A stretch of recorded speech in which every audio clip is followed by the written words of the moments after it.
Video where I'm now talking about the role of nursing process in research. Okay, we are literally looking at how the nursing process helps us to research or dig deeper in the patient's problem. So we have the steps of nursing process that can be followed, and the steps of nursing process, what you need to know is that the principles are borrowed from different disciplines. I can say the principles are borrowed from management, under conflict management or problem solving. You find similar steps of doing identification and solving of the problem and proper other assessments that can be done.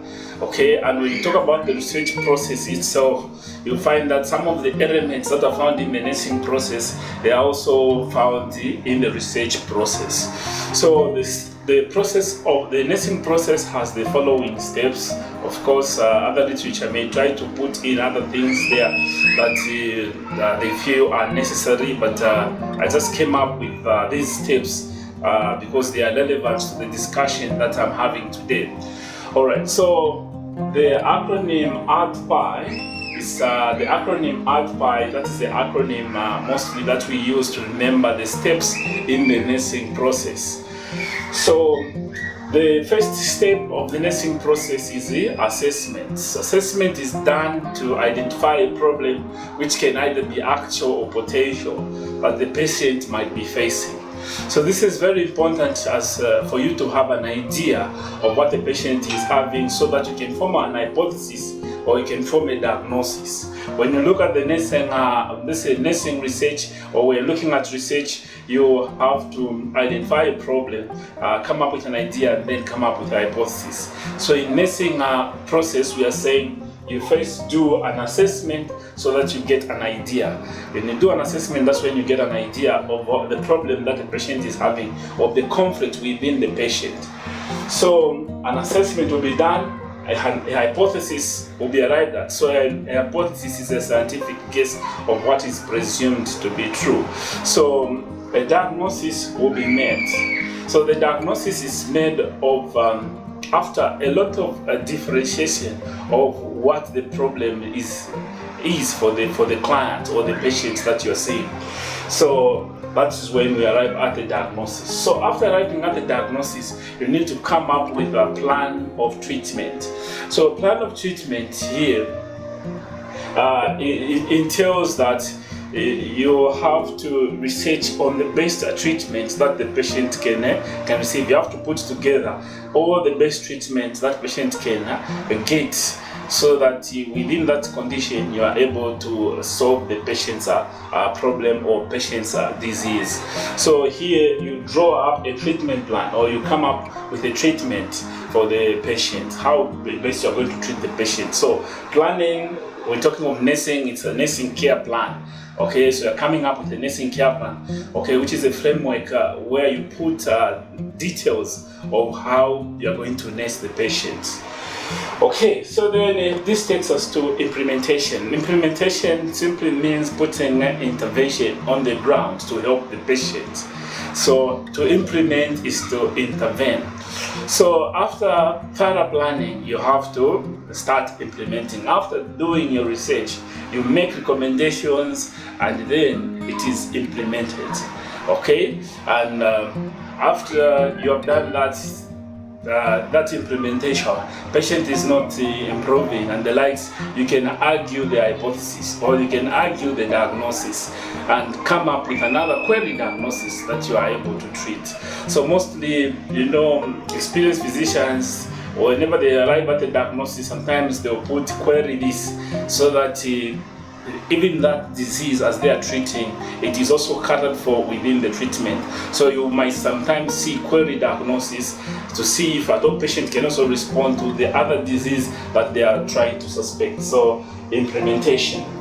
So after implementation, then you make an evaluation. An evaluation is more of a summary of looking at whether your interventions worked or not, and if at all you have to change your treatment or change your strategy. So when you're talking about the nursing process, it's not a one-way thing. So it comes from assessment, data diagnosis, planning, implementation, evaluation, and after evaluation, it can go back again to assessment if at all certain things were not met for the patient. So that is how the nursing process really moves, or that is really how it works. Okay, so you have a systematic method of doing things. All right, so now our main subject is about the role that the nursing process has in research. So when you are doing some interventions, when you intervene, you need to have a good rationale. Okay, you need to have a good rationale. So you need to have a good reason for your intervention. Okay, so you need to have a good scientific reasoning for your intervention. So now, when you are implementing, you have a good rationale. If you have a good rationale, you become accountable for your actions.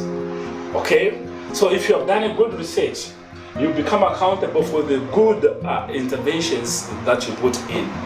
So with proper research, we are saying it's going to optimize practice, meaning it's going to improve the standards of practice. It's going to optimize, it's going to improve our intervention because we have a good rationale. So all this will come, or good rationale are going to come from traditional practice. I can share to say a long time ago, when a patient has infection, doctors used to breathe the patient so that bad blood can come out. That was a very bad practice because the patient at the end may end up having anemia. So you take it from traditional practice. So if you at all you are working in a modern hospital and the likes, and most of your rationale are due to traditional practice, you find that you make a lot of mistakes. But in life or in certain situations, certain traditional practices are followed because you observe what other staffs are doing and then you take it. That is the way of doing things, because those who are already in the profession are like models for what is the standard or what is expected of you as a student. Alright, so certain things are also gotten from common sense. Though common sense is not common to everyone, but you're saying certain things is common sense because you have been to a class and certain things were taught to you. So you can base your reasoning on common sense, in that we are expecting you to use the psychology that you have learned, the sociology that you have learned, so that we improve your level of utilizing your common sense.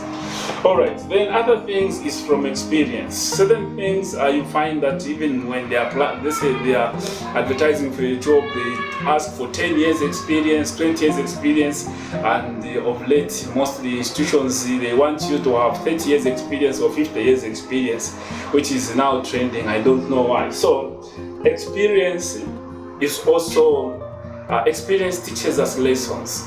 Okay, so it teaches us lessons of what works.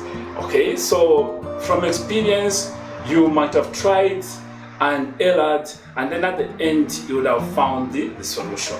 So now, what is the role of nursing process in research? We are saying for you to have a good rationale, you have to be good at researching. You research in your books, you research in the nursing material, interact with it so that you can come up with the empirical evidence for each and every intervention that you put in place.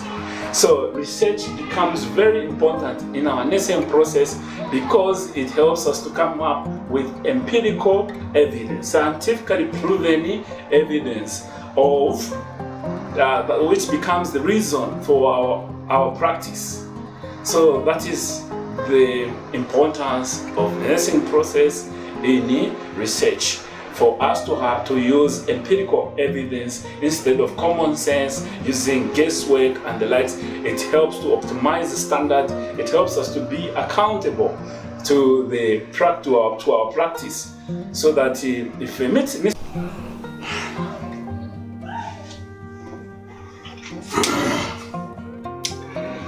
Hello. Hello, yeah, my name is Jones, and today we are looking at researcher process. All right, and the objectives of this lesson is that by the end of this lesson, you should be able to define the word research. You should be able to define the word research process, and you should remember the steps that are involved in doing research. All right, so the etymology of the word research is that it's a combination of two words, re and search. So the word re means again and again, whilst the word search means looking for something. So scientifically, the word research means a systematic study that builds on knowledge, that builds on old knowledge, or that builds on existing knowledge. Research is all about finding a solution to a problem. So it is a systematic inquiry that seeks to solve people's problem. That is what is meant by the word research. All right. So now, when we say research process, the word research process, or the phrase research process, actually means the steps that are involved from the beginning up to the end of the research itself. So we are saying research process, we are saying from the beginning to the end of the systematic study that is trying to add on information. So research process, we are looking at the steps that are involved in research in order for you to come up with a new body of knowledge or an hypothesis that can be tested and agreeable to people. All right, so that is what is meant by research process. Basically, research is about helping people with the problems that may be existing. So we tend to make a systematic inquiry or a step-by-step process inquiry in order to find the solution to them.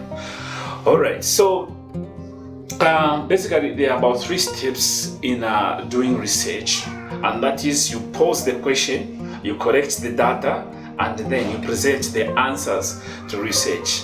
You'll find that a lot of authors will come up with a lot of steps, up to 18 steps, 15 steps, and the likes. So in this lesson, I'll try to simplify it in a way that we can remember these steps that are involved in the research process.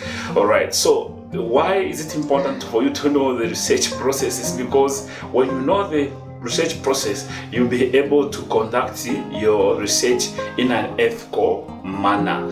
All right, so now let's look at the steps that I have here. About 11 steps that are involved in research. I have 11 steps. Of course, others can even come up with 6 steps, but also you have to know that when you omit certain steps, it will mean that your research may not be reliable and the like. So it's important you know maybe these 11 steps, but you can also consider other steps that are there, of course, in doing a research. So the first part is a formulation of a problem. All right, so the first step in doing a research is that there should be a problem that you are looking at, that you want to solve within your community. There should be a problem. So you formulate a research problem, okay?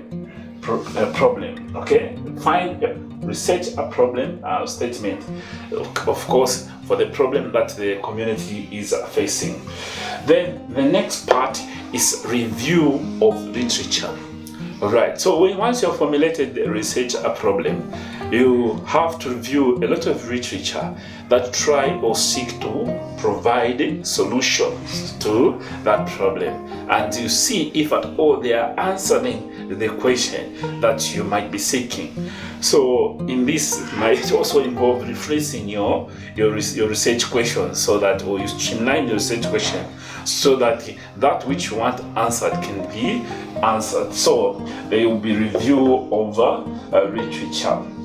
All right, so it's important that when you're reviewing literature, you have a very good background of it. Look at the impact that it has to the that is on the world scale. Look at the background of it, and then you can narrow down to the specific, and then you can also narrow down to your community and see how they are affected. Because if you do not choose a very good research problem at the end, it's that you may end up not finishing your research. It may end up being diluted on the way. So research review means looking at a lot of information that is there that tries to answer your research problem. After that, you can do a formulation of hypothesis. So a hypothesis is a scientific case, or a hypothesis is more an imagination of what someone may presume things are in nature and the like. So that is a hypothesis. There are types of hypotheses, of course. When we come to that topic, we'll try to narrow them down. All right, so that is the hypothesis. You have to formulate hypothesis, and this is very important for your research, because this is a statement that should be amenable to testing as to whether what you're trying to probe has no relation, whether it's a null hypothesis or it has a relationship. Okay, so now then there's selection of a research design. It's important to select the design for your research so that you know how best you are going to conduct your research. You need to have a research design. You need to have an overall plan on how you're going to conduct the research. Of course, after you do the selection of research design, then you need to come up with the target population. Okay, you need to have the target population or come up with a target population. So these are the people that will be under your study within your research.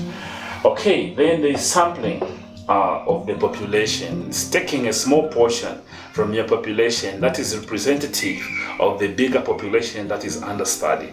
So sampling, of course, I'm sure you have taken a blood sample in order to taste if someone has diabetes mellitus also. So you take a sample. So sampling, we are just simply taking a piece, a small portion, okay? A small portion from the population. The population should have the characteristics, okay,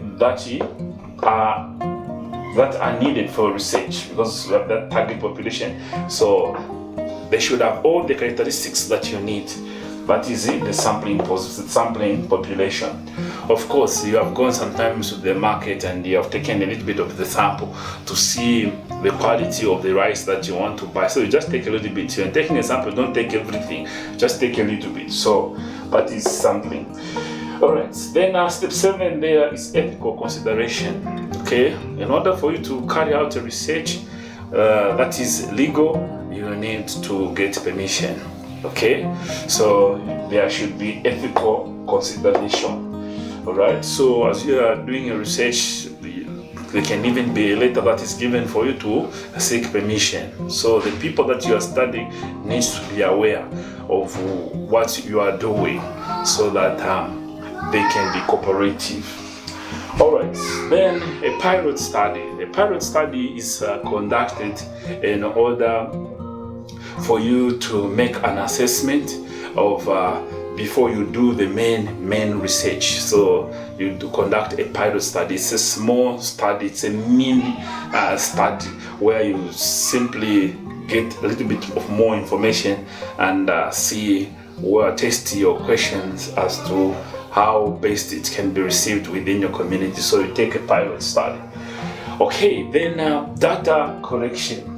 Data collection, this is, I'm sure these technologies, depending on the level of your doing research, might have been explained, but the data, okay, we are looking at unprocessed information. So when you administer the questionnaire from that is on the respondents, the people under study, you are going to collect data, okay? You're going to collect data, so that's what we call data collection. Of course, you use a lot of tools like interviews or questionnaires and the likes, but you simply collect data.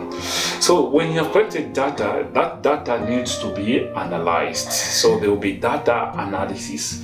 So there's data analysis and interpretation. You need to understand, okay, data is not information, so it needs to be processed so that it becomes it becomes in a way that people can easily deduce or understand what you are talking about. So there's data analysis and interpretation. Okay, so then the next part is communication of findings. After you have done your research, you need to communicate your finding so that there can be utilization. Okay, you need to communicate your findings so that there can be utilization.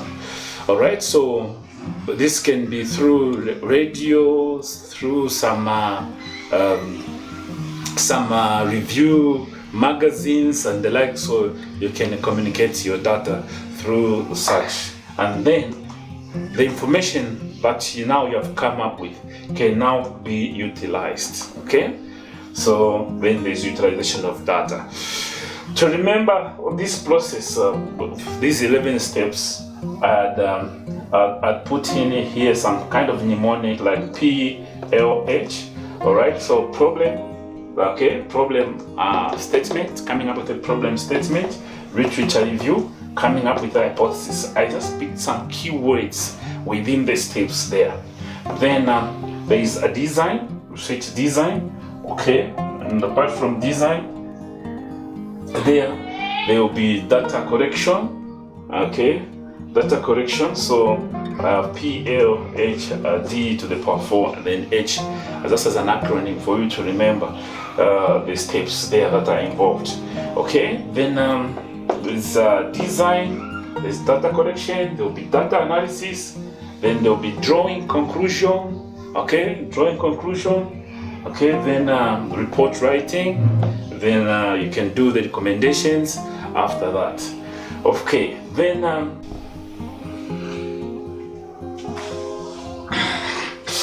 okay, so a quick one on the other acronym, okay, to remember the research process, or the steps that are involved in research process. It includes problem, okay, identify a problem identification. Then there is idea formulation, okay, it involves reading a lot of literature. Then there is hypothesis formulation. After that, there is a pilot study that can be done. Okay, after pilot study, we are saying you do some data collection. Data collection, you do some analysis. Then after the analysis, you can present your results, do some discussion, and draw up some conclusion. That is for C or DC.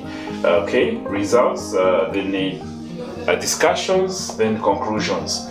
Okay, after conclusion, you can make recommendations, and then there can be change of practice because of the new knowledge that you would have brought after your research.